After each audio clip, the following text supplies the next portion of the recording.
Feliz y bendecido día, aprendiendo un curso de milagros. El secreto de la verdadera oración es olvidarte de las cosas que crees necesitar. Pedir algo específico es igual que ver el pecado primero y luego perdonarlo. Del mismo modo, al orar pasas por alto tus necesidades específicas, tal como las ves, y las dejas en manos de Dios. Ahí se convierten en los regalos que le haces, pues le dicen que no antepondrás otros dioses a Él, ni que quieres otro amor que el suyo. Este libro es un comienzo, no un final.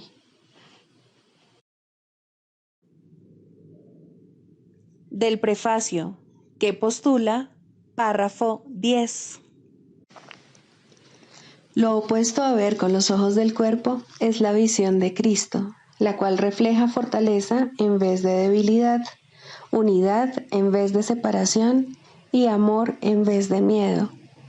Lo opuesto a oír con los oídos del cuerpo es la comunicación a través de la voz que habla en favor de Dios, el Espíritu Santo, el cual mora en cada uno de nosotros. Su voz nos parece distante y difícil de oír, porque el ego, que habla en favor del yo falso y separado, parece hablar a voz en grito. Sin embargo, es todo lo contrario. El Espíritu Santo habla con una claridad inequívoca y ejerce una atracción irresistible. Nadie puede ser sordo a sus mensajes de liberación y esperanza, a no ser que elija identificarse con el cuerpo. Ni nadie puede dejar de aceptar jubilosamente la visión de Cristo a cambio de la miserable imagen que tiene de sí mismo. Introducción. Este es un curso de milagros. Es un curso obligatorio.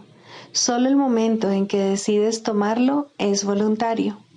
Tener libre albedrío no quiere decir que tú mismo puedas establecer el plan de estudios. Significa únicamente que puedes elegir lo que quieres aprender en cualquier momento dado. Este curso no pretende enseñar el significado del amor, pues eso está más allá de lo que se puede enseñar. Pretende, no obstante, despejar los obstáculos que impiden experimentar la presencia del amor, el cual es tu herencia natural. Lo opuesto al amor es el miedo, pero aquello que todo lo abarca no puede tener opuestos. Este curso puede, por lo tanto, resumirse muy simplemente de la siguiente manera. Nada real puede ser amenazado. Nada irreal existe. En esto radica la paz de Dios. Capítulo 1. El significado de los milagros. Primero, principios de los milagros. Principio 29.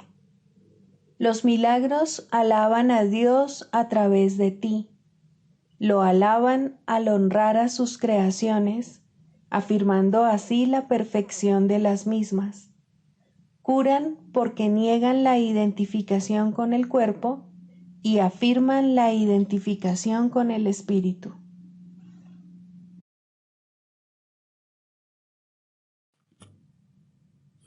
Capítulo 4. Las ilusiones del ego. Quinto, la ilusión del ego-cuerpo. Todas las cosas obran conjuntamente para el bien. En esto no hay excepciones, salvo a juicio del ego. El ego se mantiene extremadamente alerta con respecto a lo que permite llegar hasta la conciencia, y esa no es la manera en que una mente equilibrada se mantiene ecuánime. El desequilibrio del ego se acentúa aún más porque mantiene su motivación principal oculta de tu conciencia y hace que el control predomine sobre la cordura. El ego tiene todas las razones del mundo para hacer esto, de acuerdo con el sistema de pensamiento que le dio origen y al que sirve. Puesto que el sano juicio juzgaría irrevocablemente contra él, el ego lo tiene que eliminar en aras de su propia supervivencia. Una de las causas principales del estado de desequilibrio del ego es su falta de discernimiento entre lo que es el cuerpo y lo que son los pensamientos de Dios. Los pensamientos de Dios son inaceptables para el ego porque apuntan claramente al hecho de que Él no existe. El ego, por lo tanto, los distorsiona o se niega a aceptarlos, pero no puede hacer que dejen de existir. El ego, por consiguiente, trata de ocultar no solo los impulsos inaceptables del cuerpo, sino también los pensamientos de Dios, ya que ambos suponen una amenaza para él. Dado que lo que básicamente le preocupa es su propia supervivencia ante cualquier amenaza, el ego los percibe a ambos como si fueran lo mismo, y al percibirlos así, evita ser aniquilado, como de seguro lo sería en presencia del conocimiento. Cualquier sistema de pensamiento que confunda a Dios con el cuerpo no puede por menos que ser demente. Sin embargo, esa confusión es esencial para el ego, que juzga únicamente en función de lo que supone o no una amenaza para él. En cierto sentido, su temor a Dios es cuando menos lógico, puesto que la idea de Dios hace que el ego se desvanezca, pero que le tenga miedo al cuerpo, con el que se identifica tan íntimamente, no tiene ningún sentido. El cuerpo es el hogar que el ego ha elegido para sí. Esa es la única identificación con la que se siente seguro, ya que la vulnerabilidad del cuerpo es su mejor argumento de que tú no puedes proceder de Dios. Esta es la creencia que el ego apoya fervientemente. Sin embargo, odia al cuerpo porque no lo considera lo suficientemente bueno como para ser su hogar. En este punto es donde la mente queda definitivamente aturdida. Habiéndole dicho el ego que ella es realmente parte del cuerpo y que el cuerpo es su protector, también le dice que el cuerpo no puede protegerla. Por consiguiente, la mente inquiere: ¿dónde puedo encontrar protección?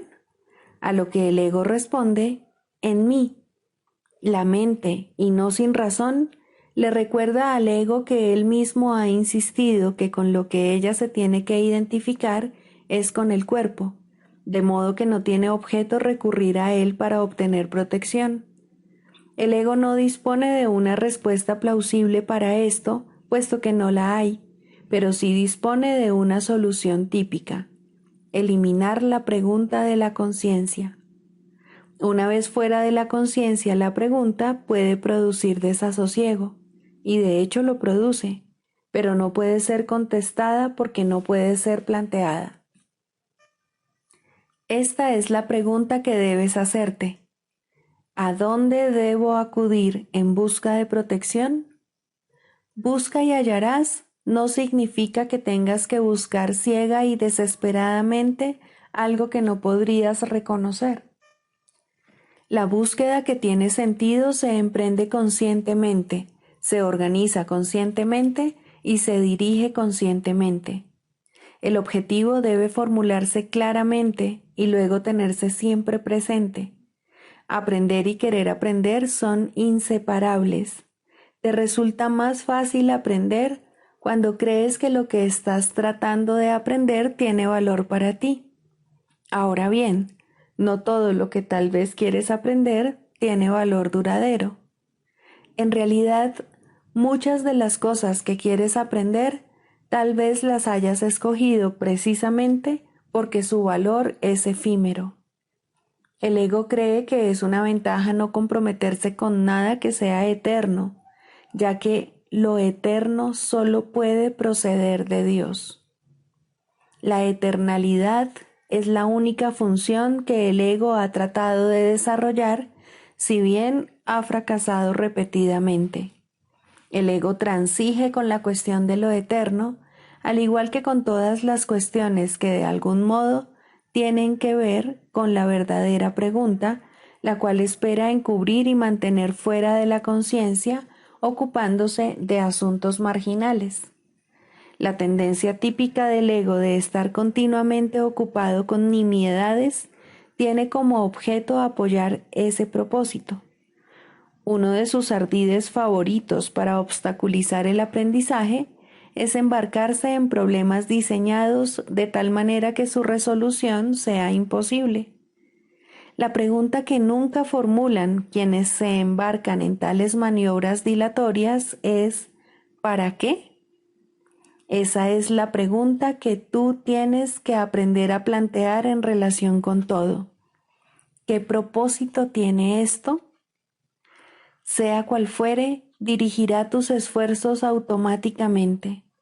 Cuando tomas una decisión con respecto a un propósito, tomas una decisión con respecto a los esfuerzos que vas a llevar a cabo en el futuro, y esta decisión permanecerá en vigor a menos que cambies de parecer. Libro de ejercicios. Pregunta 4. ¿Qué es el pecado? El pecado es demencia. Es lo que hace que la mente pierda su cordura y trate de que las ilusiones ocupen el lugar de la verdad. Y al estar loca, la mente ve ilusiones donde la verdad debería estar y donde realmente está. El pecado dotó al cuerpo con ojos, pues, ¿qué iban a querer contemplar los que están libres de pecado? ¿Para qué iban a querer la vista, el sonido o el tacto? ¿Qué iban a querer oír o intentar asir? ¿Qué necesidad iban a tener de los sentidos? Usar los sentidos es no saber, y la verdad solo se compone de conocimiento y de nada más. El cuerpo es el instrumento que la mente fabricó en su afán por engañarse a sí misma. Su propósito es luchar, mas el objetivo por el que lucha puede cambiar, y entonces el cuerpo lucha por otro objetivo. Lo que ahora persigue lo determina el objetivo que la mente ha adoptado para sustituir a la meta de engañarse a sí misma que antes tenía. La verdad puede ser su objetivo, tanto como las mentiras, y así los sentidos buscarán lo que da fe a la verdad. El pecado es la morada de las ilusiones, las cuales representan únicamente cosas imaginarias procedentes de pensamientos falsos. Las ilusiones son la prueba de que lo que no es real lo es. El pecado prueba que el Hijo de Dios es malvado, que la intemporalidad tiene que tener un final y que la vida eterna sucumbirá ante la muerte. Y Dios mismo ha perdido al Hijo que ama, y de lo único que puede valerse para alcanzar su plenitud es la corrupción. La muerte ha derrotado su voluntad para siempre. El odio ha destruido el amor y la paz ha quedado extinta para siempre. Los sueños de un loco son pavorosos y el pecado parece ser ciertamente aterrador.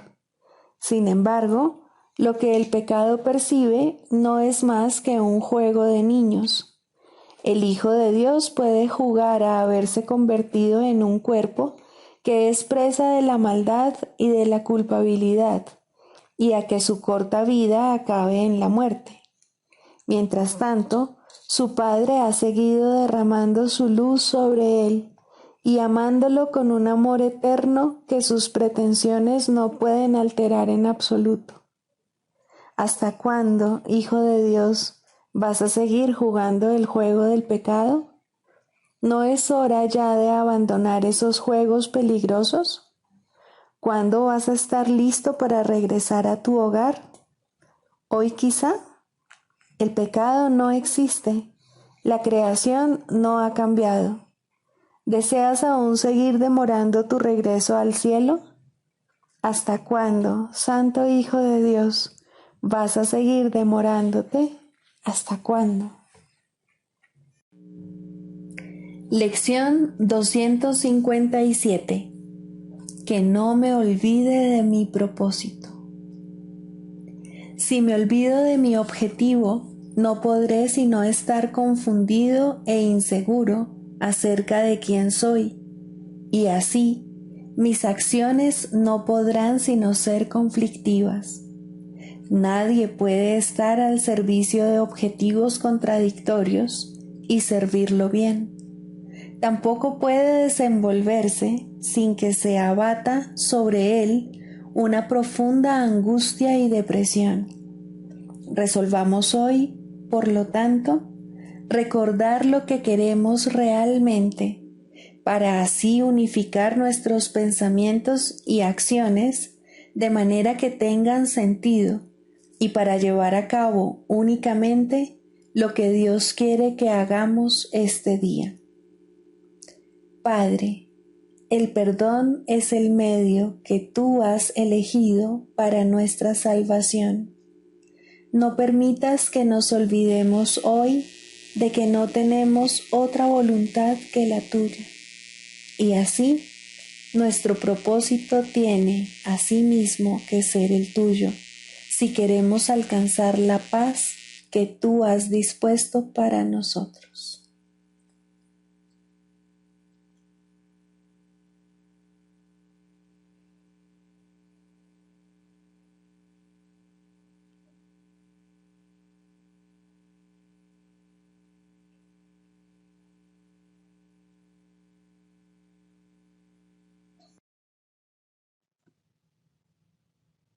Del Manual para el Maestro, pregunta 4.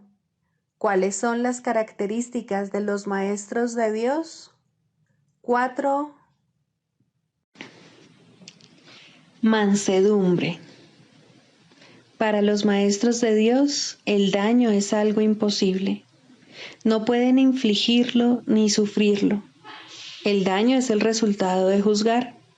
Es el acto deshonesto que sigue a un pensamiento deshonesto. Es un veredicto de culpabilidad contra un hermano y por ende contra uno mismo. Representa el fin de la paz y la negación del aprendizaje. Demuestra la ausencia del plan de aprendizaje de Dios y el hecho de haber sido sustituido por la demencia. Todo maestro de Dios tiene que aprender, y bastante pronto en su proceso de formación, que hacer daño borra completamente su función de su conciencia. Hacer daño le confundirá y le hará abrigar sospechas y sentir ira y temor. Hará que le resulte imposible aprender las lecciones del Espíritu Santo.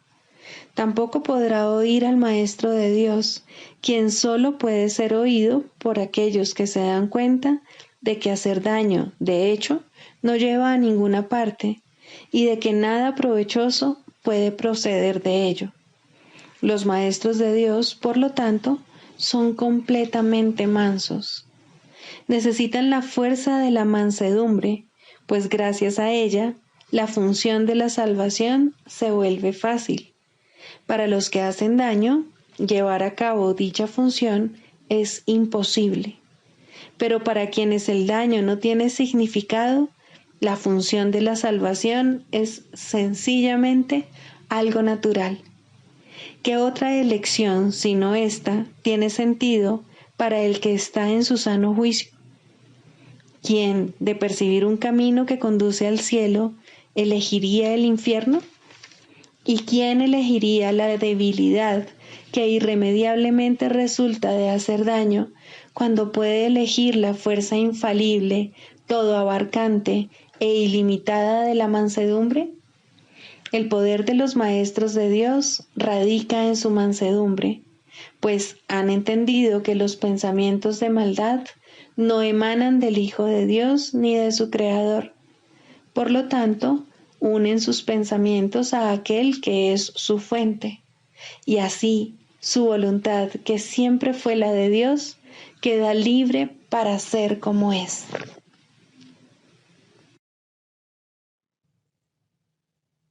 Manual para el Maestro, pregunta 14. ¿Cómo acabará el mundo? ¿Puede realmente tener fin lo que no tiene principio? El mundo acabará en una ilusión, tal como comenzó. Su final, no obstante, será una ilusión de misericordia, la ilusión del perdón completa, sin excluir a nadie, y de una ternura ilimitada. Lo cubrirá ocultando toda maldad, encubriendo todo pecado y acabando con la culpabilidad para siempre. Así acabará el mundo al que la culpabilidad dio lugar, ya que al no tener ningún propósito, desaparecerá.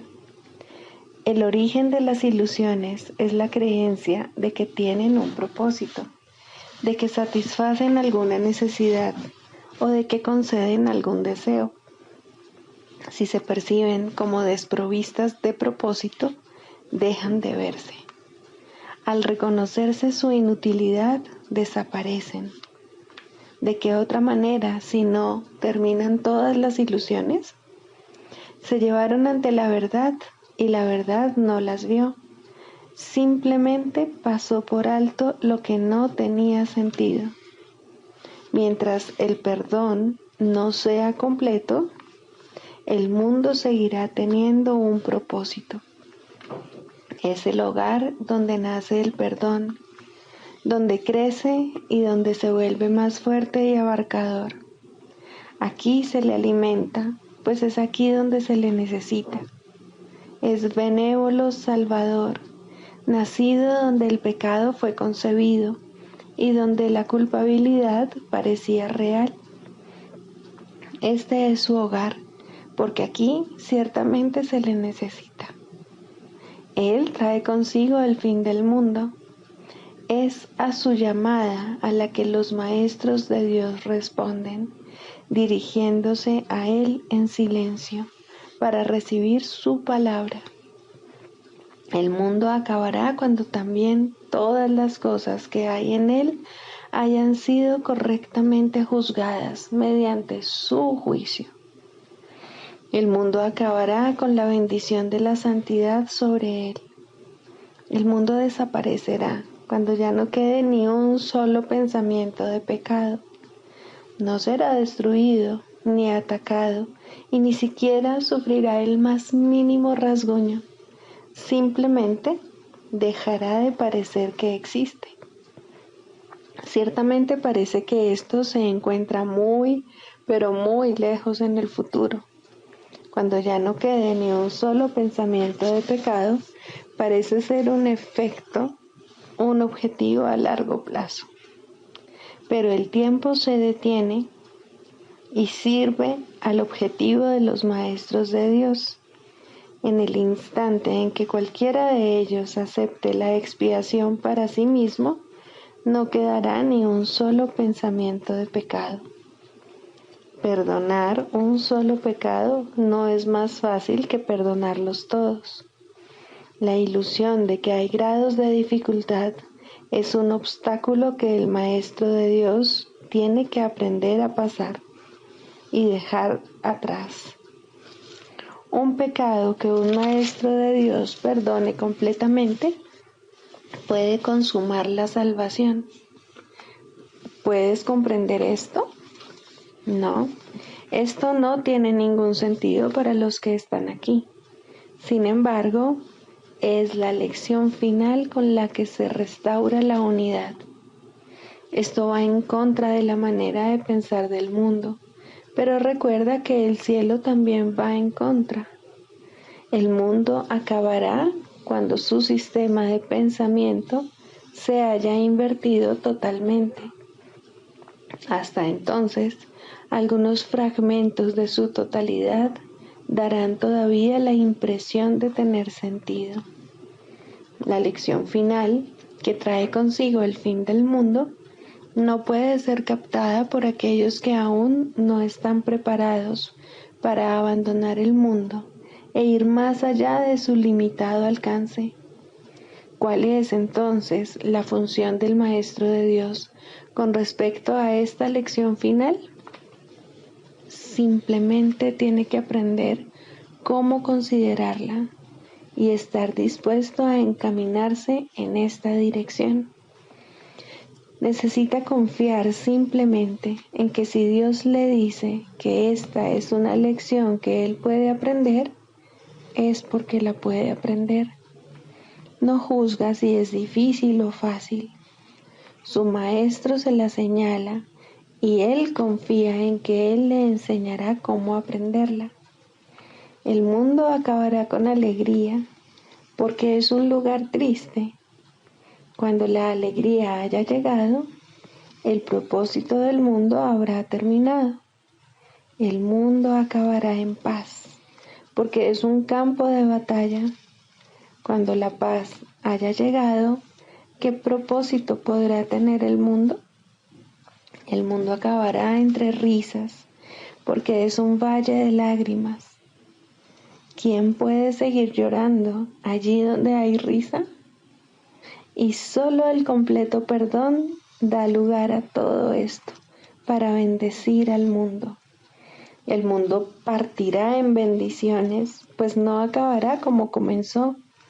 Convertir el infierno en cielo es la función de los maestros de Dios, porque lo que enseñan son lecciones que reflejan al cielo. Siéntete ahora por un momento con verdadera humildad y date cuenta de que puedes hacer todo lo que Dios desea que hagas. No seas arrogante, ni digas que no puedes aprender su programa de estudios. Su palabra afirma lo contrario. Su voluntad se hará, no puede ser de otra manera. Y da gracias de que así sea. Manual para el maestro. Clarificación de términos. 4. La percepción verdadera, el conocimiento. El mundo que ves no es más que la ilusión de un mundo. Dios no lo creó, pues lo que Él crea tiene que ser tan eterno como Él. En el mundo que ves, no obstante, no hay nada que haya de perdurar para siempre.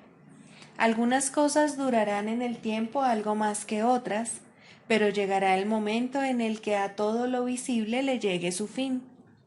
Los ojos del cuerpo no son, por lo tanto, el medio a través del cual se puede ver el mundo real, pues las ilusiones que contemplan solo pueden conducir a más ilusiones de la realidad. Y eso es lo que hacen, pues todo lo que los ojos del cuerpo ven no solo no ha de durar, sino que además se presta a que se tengan pensamientos de pecado y culpabilidad.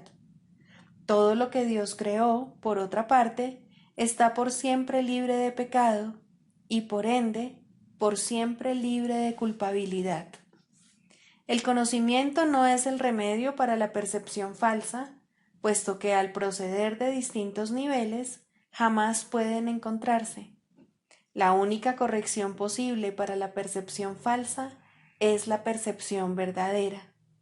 Esta no perdurará, pero mientras dure, su propósito será sanar. La percepción verdadera es un remedio que se conoce por muchos nombres. El perdón, la salvación, la expiación y la percepción verdadera son todos una misma cosa. Son el comienzo de un proceso cuyo fin es conducir a la unicidad que los trasciende a todos. La percepción verdadera es el medio por el que se salva al mundo de las garras del pecado, pues el pecado no existe. Y esto es lo que la percepción verdadera ve.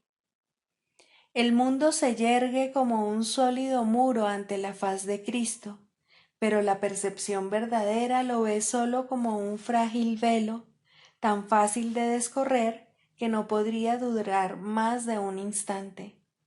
Por fin se ve el mundo tal como es, y ahora no puede sino desaparecer, pues en su lugar ha quedado un espacio vacío que ha sido despejado y preparado. Donde antes se percibía destrucción, aparece ahora la faz de Cristo, y en ese instante el mundo queda olvidado, y el tiempo acaba para siempre al disolverse el mundo en la nada de donde provino. Un mundo perdonado no puede durar mucho. Era la morada de los cuerpos, pero el perdón mira más allá de ellos. En eso radica su santidad. Así es como sana. El mundo de los cuerpos es el mundo del pecado, pues sólo si el cuerpo existiese sería posible el pecado. El pecado acarrea culpabilidad tan irremediablemente como el perdón acaba con ella. Y una vez que ha desaparecido todo rastro de culpabilidad, ¿qué queda que pueda seguir manteniendo al mundo separado y fijo en su lugar? Pues la idea de lugar habrá desaparecido también junto con el tiempo. El cuerpo es lo único que hace que el mundo parezca real, pues, al ser algo separado, no puede permanecer donde la separación es imposible.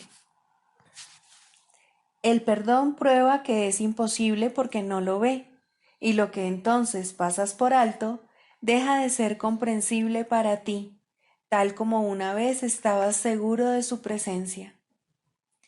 Este es el cambio que brinda la percepción verdadera. Lo que antes se había proyectado afuera, ahora se ve adentro, y ahí el perdón deja que desaparezca. Ahí se establece el altar al Hijo, y ahí se recuerda a su Padre. Ahí se llevan todas las ilusiones ante la verdad y se depositan ante el altar. Lo que se ve como que está afuera no puede sino estar más allá del alcance del perdón, pues parece ser por siempre pecaminoso. ¿Qué esperanza puede haber mientras se siga viendo el pecado como algo externo? ¿Qué remedio puede haber para la culpabilidad? Mas, al ver a la culpabilidad y al perdón dentro de tu mente, estos se encuentran juntos por un instante, uno al lado del otro, ante un solo altar. Ahí, por fin, la enfermedad y su único remedio se unen en un destello de luz curativa. Dios ha venido a proclamar lo que es suyo. El perdón se ha consumado. Y ahora el conocimiento de Dios, inmutable, absoluto, puro y completamente comprensible, entra en su reino. Ya no hay percepción, ni falsa ni verdadera. Ya no hay perdón, pues su tarea ha finalizado. Ya no hay cuerpos, pues han desaparecido ante la deslumbrante luz del altar del Hijo de Dios. Dios sabe que ese altar es el suyo, así como el de su Hijo. Y ahí se unen, pues ahí el resplandor de la faz de Cristo ha hecho desaparecer el último instante del tiempo, y ahora la última percepción del mundo no tiene propósito ni causa, pues ahí donde el recuerdo de Dios ha llegado finalmente, no hay jornada, ni creencia en el pecado, ni paredes, ni cuerpos. Y la sombría atracción de la culpabilidad y de la muerte se extingue para siempre. Oh hermanos míos, si tan solo supierais cuánta paz os envolverá y os mantendrá a salvo, puros y amados en la mente de Dios, no haríais más que apresuraros a encontraros con Él en su altar. Santificados sean vuestros nombres y el suyo, pues se unen ahí, en ese santo lugar. Ahí Él se inclina para elevaros hasta Él, liberándoos de las ilusiones para llevaros a la santidad, liberándoos del mundo para conduciros a la eternidad, liberándoos de todo temor y devolviéndoos al amor. El proceso de la psicoterapia. Séptimo, la relación paciente-terapeuta ideal. ¿Quién es entonces el terapeuta y quién el paciente? Al final, todo el mundo desempeña ambos papeles. Aquel que necesita curación debe curar. Médico, cúrate a ti mismo. ¿Quién más, sino tú, necesita curarse? ¿Quién más, si no, necesita curación? Cada paciente que acude a un terapeuta Le ofrece a éste la oportunidad de curarse a sí mismo. Por lo tanto, es su terapeuta. Y cada terapeuta debe aprender a curarse con cada paciente que acude a él. De esta manera, el terapeuta se convierte en el paciente. Dios no sabe nada de separación. Lo único que sabe es que tiene un hijo. Su conocimiento se ve reflejado en la relación paciente-terapeuta ideal. Dios acude a aquel que lo llama y éste se reconoce a sí mismo en él. Piensa detenidamente, maestro y terapeuta, por quién oras y quién es el que necesita curación, pues la terapia es oración y la curación es su mira y su resultado. ¿Qué es la oración sino la unión de mentes en una relación en la que Cristo puede entrar a formar parte? Esa es su morada, a la que la psicoterapia lo invita. ¿Qué sentido tiene la curación de un síntoma si siempre hay otro que se puede elegir? Mas una vez que Cristo ha entrado, ¿qué otra elección hay salvo permitir que se quede? No hay necesidad de más, pues eso es todo. Ahí está la curación, la felicidad y la paz. Estos son los síntomas de la relación paciente-terapeuta ideal, que reemplazan a aquellos con los que el paciente llegó cuando vino pidiendo ayuda. El proceso que realmente tiene lugar en esa relación es uno en el que el terapeuta le dice de todo corazón a su paciente que todos sus pecados han sido perdonados junto con los propios. ¿Qué diferencia hay entre la curación y el perdón? Solo Cristo perdona, pues conoce su falta total de pecado. Su visión sana la percepción y la enfermedad desaparece, pues una vez que su causa ha sido eliminada, no vuelve a presentarse más.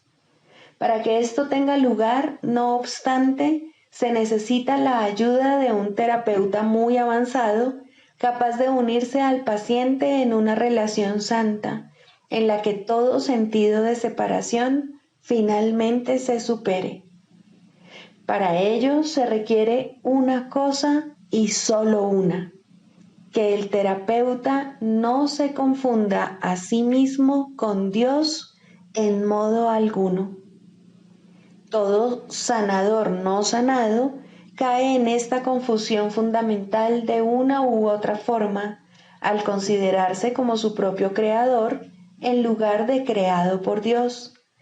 Rara vez, si acaso, es esta una confusión de la que es consciente, o el sanador no sanado se convertiría instantáneamente en un maestro de Dios y consagraría su vida a la verdadera curación.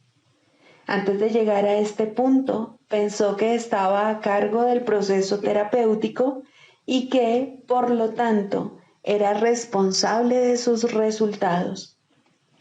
Los errores del paciente se convirtieron así en sus fracasos, y la culpabilidad se convirtió en la cubierta, obscura y fuerte, de lo que debía ser la santidad de Cristo. La culpabilidad es inevitable para aquellos que se valen de su propio juicio al tomar decisiones. La culpabilidad es imposible para aquellos a través de los cuales habla el Espíritu Santo. Eliminar la culpabilidad es el verdadero objetivo de la terapia y el evidente objetivo del perdón. En esto su unicidad se puede apreciar claramente, mas ¿cómo podría experimentar el final de la culpabilidad quien se siente responsable de su hermano en el papel de guía suyo? Tal función presupone un conocimiento que nadie aquí puede tener, una certeza del pasado, del presente y del futuro, así como de todos los efectos que en ellos puedan ocurrir. Solo desde esta perspectiva omnisciente podría ser posible semejante función, mas ninguna percepción es omnisciente, ni es el diminuto yo de uno solo contra el universo capaz de asumir que posee tal sabiduría, excepto en la locura. Que muchos terapeutas están locos es obvio. Ningún sanador no sanado puede estar completamente cuerdo. No obstante, es tan demente negarte a aceptar una función que Dios te ha encomendado, como lo es inventar una que Él no te dio. El terapeuta avanzado en ningún caso puede dudar del poder que hay en él, ni tampoco de la fuente de ese poder. Comprende que todo poder en la tierra y en el cielo le pertenece por ser quien es. Y Él es quien es debido a su Creador, cuyo amor reside en Él y quien jamás puede fallar. Piensa en lo que esto significa. Los regalos de Dios son suyos para dar. Sus pacientes son los santos de Dios, quienes invocan su santidad para hacerla suya. Y según Él las concede, ellos contemplan la radiante faz de Cristo, que, a su vez, los contempla a ellos. Los dementes, al creer que son Dios, no temen ofrecer debilidad al Hijo de Dios, y por esa razón lo que ven en Él en verdad los atemoriza. El sanador no sanado no puede evitar sentir miedo de sus pacientes y sospechar de su lealtad por la traición que ve en sí mismo. Intenta curar y en ocasiones tal vez lo consiga. Su éxito será limitado y de corta duración. No ve el Cristo en aquel que acude a Él. ¿Qué respuesta puede dar aquel que parece un extraño, ajeno a la verdad y pobre en sabiduría, desprovisto del Dios que le debe ser dado? Contempla a tu Dios en Él, pues lo que ves será tu respuesta. Piensa en lo que en realidad significa la unión de dos hermanos, y luego olvídate del mundo y de todos sus míseros triunfos, así como de sus sueños de muerte. Todos son uno y lo mismo, y ahora nada puede recordarse del mundo de la culpa. La habitación se transforma en un templo y la calle en un torrente de estrellas que, rozando suavemente, se desliza más allá de todos los sueños enfermizos. La curación se ha dado, pues lo que es perfecto no necesita curación. ¿Y que puede necesitar perdón allí donde no hay pecado? Siéntete agradecido, terapeuta, que puedes contemplar cosas como estas solo con entender tu verdadero papel. Si no lo haces, habrás negado que Dios te creó y por ende no sabrás que eres su hijo. ¿Quién es tu hermano ahora? ¿Qué santo puede venir para llevarte con él a casa? Has perdido el rumbo. ¿Cómo puedes ahora esperar ver en él una respuesta que te has negado a dar? Cura y cúrate.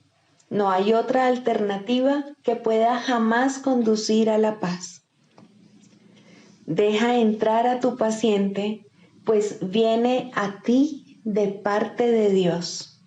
¿No es acaso su santidad suficiente para despertar en ti tu memoria de Él? El canto de la oración. Primero, la causa de la enfermedad. No confundas el efecto con la causa, ni pienses que la enfermedad se encuentra aparte y separada de lo que no puede sino ser su causa. La enfermedad es una señal, una sombra de un pensamiento malvado que parece ser real y justo, de acuerdo con las normas de este mundo. Es la prueba externa de pecados internos y da testimonio de pensamientos rencorosos que hieren y procuran hacer daño al Hijo de Dios. Curar el cuerpo es imposible, y esto queda demostrado por la brevedad de la cura. El cuerpo acabará muriendo de todas maneras, y así lo único que hace su curación es demorar su retorno al polvo de donde nació y al que volverá. La falta de perdón del Hijo de Dios es la causa del cuerpo. No ha abandonado su fuente, y esto queda claramente demostrado por su dolor y envejecimiento y por la marca de la muerte que pesa sobre sí. El cuerpo les parece temeroso y frágil a quienes piensan que sus vidas están bajo su mandato y vinculadas a su inestable y nimio aliento. La muerte los contempla conforme cada momento que pasa se escapa irrevocablemente de sus avariciosas manos sin poderlos retener, y sienten miedo cuando se producen cambios en sus cuerpos y éstos enferman, pues sienten el fuerte hedor de la muerte en sus corazones. El cuerpo puede sanar como efecto del verdadero perdón. Solo eso puede traer el recuerdo de la inmortalidad, que es el don de la santidad y del amor.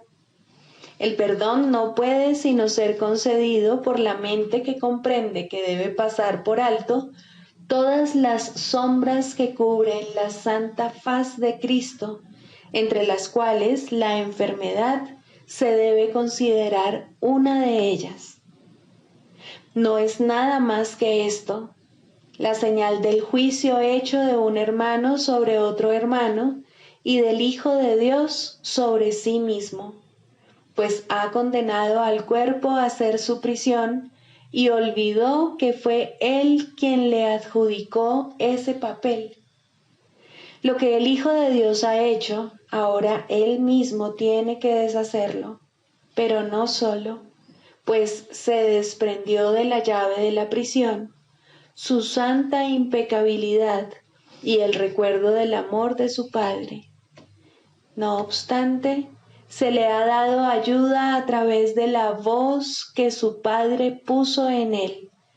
El poder de curar es ahora el don que le ha concedido su Padre, pues a través de su voz él puede llegar hasta su Hijo y recordarle que el cuerpo puede convertirse en su morada elegida, pero nunca será su hogar en verdad. Es necesario distinguir, por lo tanto, entre la verdadera curación y su defectuosa contraparte.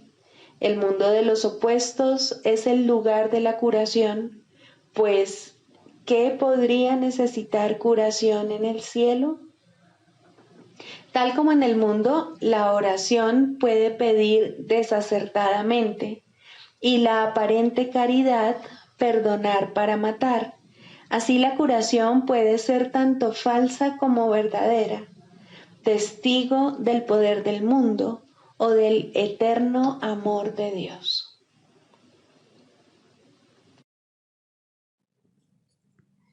Sigamos a Jesús haciendo del perdón algo tan natural como respirar y algo tan vital como el aire.